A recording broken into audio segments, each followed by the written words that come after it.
Bonjour à tous, je suis Bérangère Réal et j'ai créé Oclico.com, un magasin de produits de producteurs locaux en ligne, il y a maintenant presque 10 ans. Aujourd'hui, j'ai décidé de prendre la parole pour vous expliquer les coulisses d'Oclico, c'est-à-dire pourquoi j'ai eu envie de créer ce projet et quelque part, oui, aussi partager ma vision et vous expliquer pourquoi j'ai décidé de consacrer cette partie de ma vie à promouvoir l'agriculture locale et à faire quelque chose qui avait du sens pour moi. Pour expliquer ça, j'ai quand même besoin d'expliquer ma vision de la vie.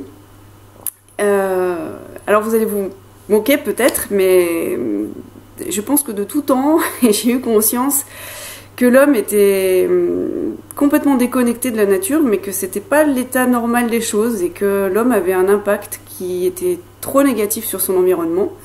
Alors, je vais vous le montrer parce que j'ai dessiné ça à 14 ans. Alors, c'est assez horrible parce que je suis pas une bonne peintre. Mais j'avais dessiné cette main qui tient à la terre.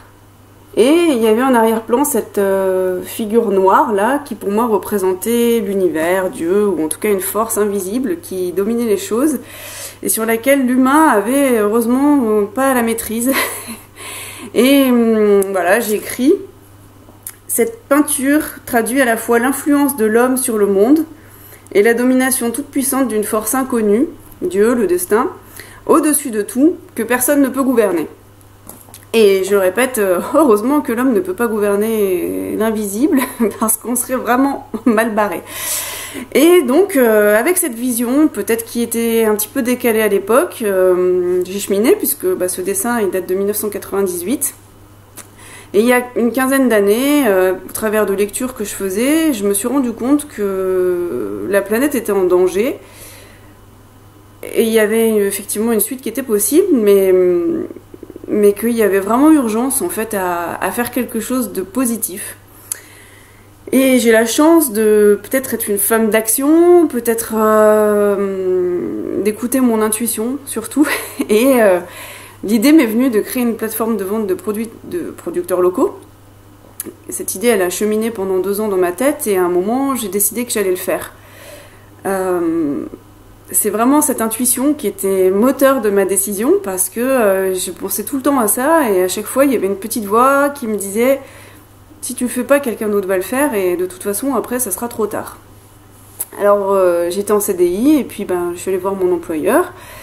Je faisais complètement autre chose d'ailleurs à l'époque et je lui ai dit que j'allais créer cette entreprise et que j'allais quitter mon travail, mon CDI et me lancer dans cette aventure-là. Alors j'ai eu de la chance parce qu'il m'a soutenue et puis j'ai eu de la chance aussi parce que j'ai suivi mon instinct et que je me suis pas laissée démonter par les difficultés. Quand je suis allée déposer mon dossier de création d'entreprise à la chambre de commerce, la personne à qui j'ai déposé le dossier m'a dit « Mais votre entreprise, ça ne va pas marcher. Y a quelqu'un qui a déjà essayé, ça n'a pas fonctionné, ne faites pas ça. » Et j'ai dit « Bah si, parce que en fait, moi, c'est dans mes tripes et c'est comme ça et je sais que ça va marcher. » Alors voilà, c'est tout, c'était ma décision et j'ai aussi envie de dire ça en fait, que quand on a envie de faire quelque chose, il ne faut pas se laisser toucher par les peurs de tout le monde.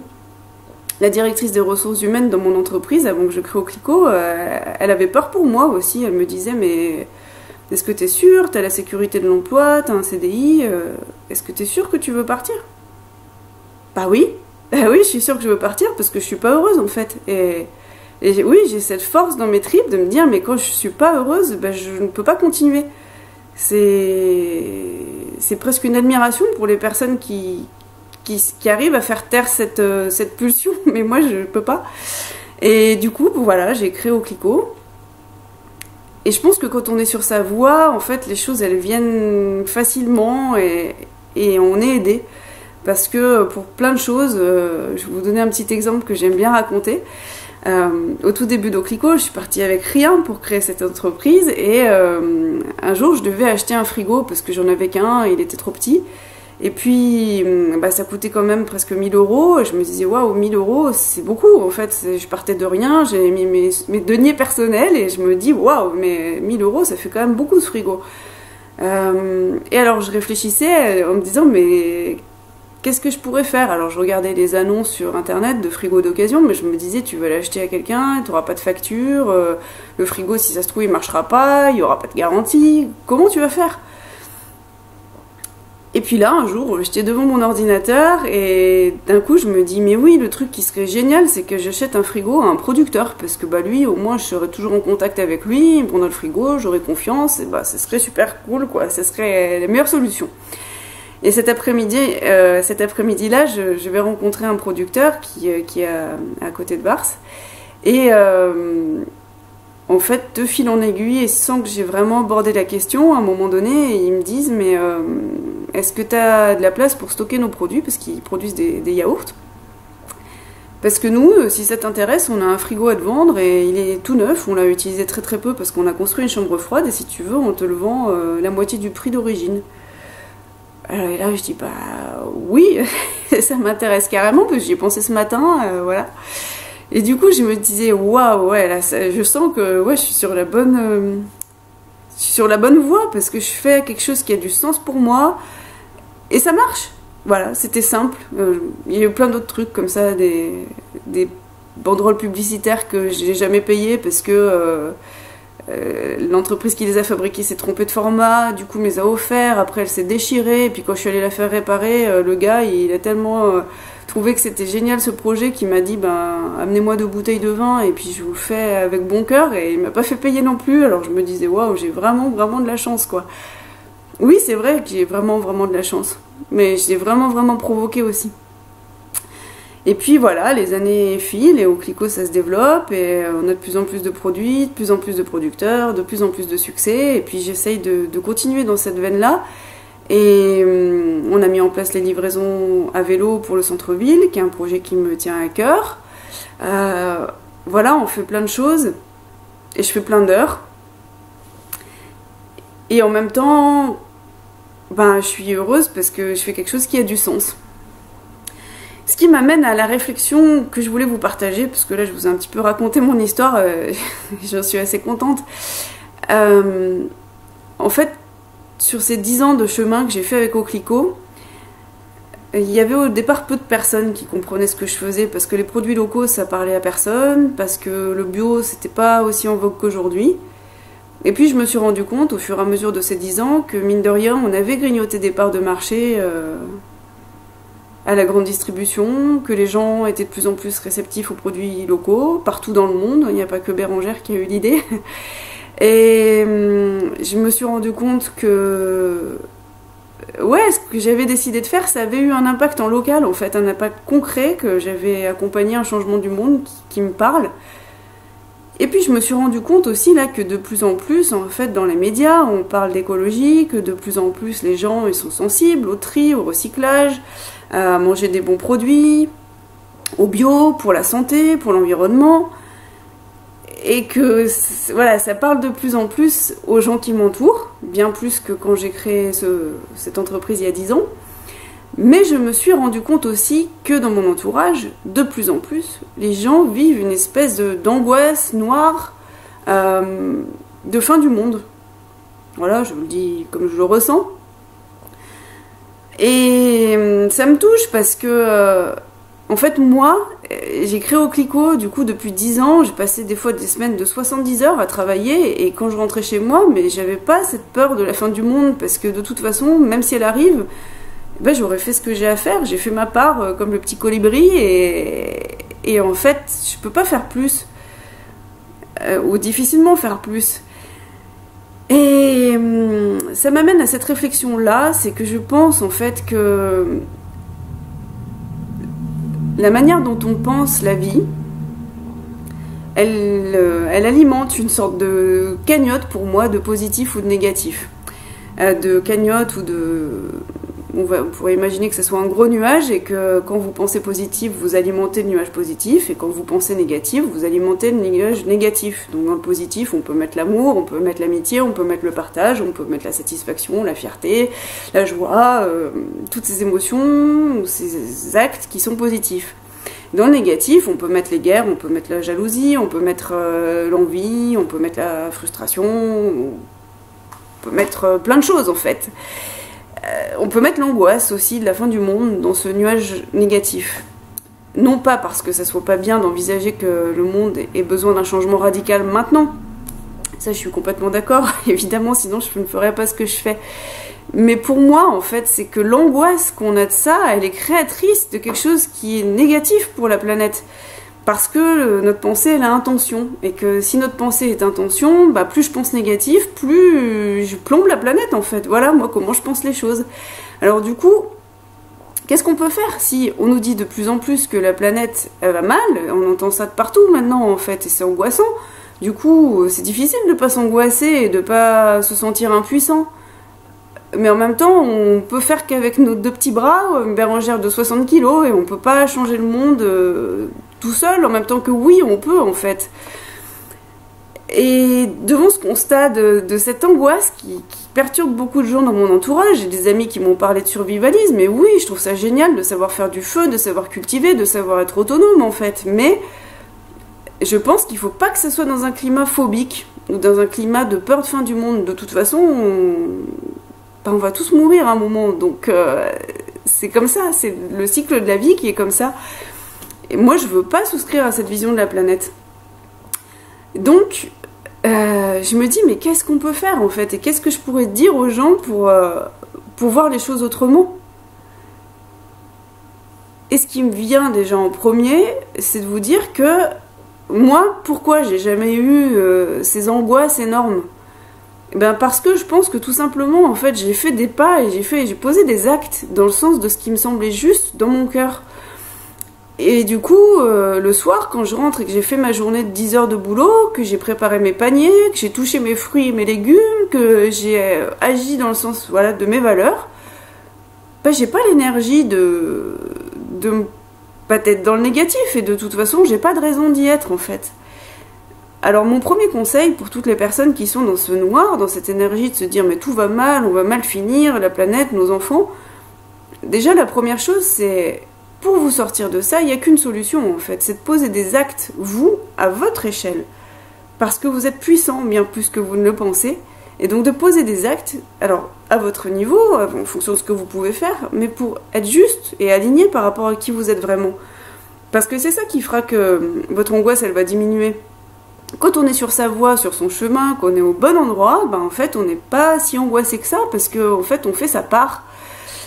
Voilà, ce serait mon premier conseil, donc peut-être, je sais pas, faire une liste de 5 choses qui me semblent impératives à mettre en œuvre, et puis les mettre en œuvre, parce que si on reste à l'échelle théorique, et ben ça tourne dans le mental, et ce mental on s'en sort pas, parce qu'il va nous entretenir dans une peur qui n'est pas liée au cœur, et qui n'est pas liée à l'amour. Ensuite, c'est mes conseils également. Quand je vois quelque chose qui me déplaît, qui me paraît pas cohérent, en fait, par exemple, je marche dans la nature et puis à un moment donné, je vais voir des arbres qui ont été coupés et je sens que la forêt, elle est pas bien, cet endroit-là, parce qu'il y a une mauvaise énergie. Et ben, je demande pardon. Et en fait, je suis comme vous, héritière d'une planète qui va mal, d'une situation où finalement j'ai agi, mais est-ce que je suis responsable de tout ce qui va mal? Non, je suis pas responsable de tout ce qui va mal, je suis responsable de ma part, et puis en fait j'hérite d'un truc où nos ancêtres ils se sont peut-être moins posés de questions, après-guerre ils se sont moins posés de questions, ils sortaient de la guerre, ils avaient envie de profiter, et du coup je me sens coupable, mais je me sens coupable d'un truc que j'ai pas forcément complètement fait non plus. Ben voilà, ma solution à ça c'est déjà de demander pardon. Comme vous demanderiez pardon à un ami à qui vous avez fait du mal, ou à qui peut-être, je sais pas, votre grand-père a fait du mal, à un voisin avec qui votre grand-père s'est fâché, et vous lui dites, je suis désolée en fait, parce que... Oui, parce que...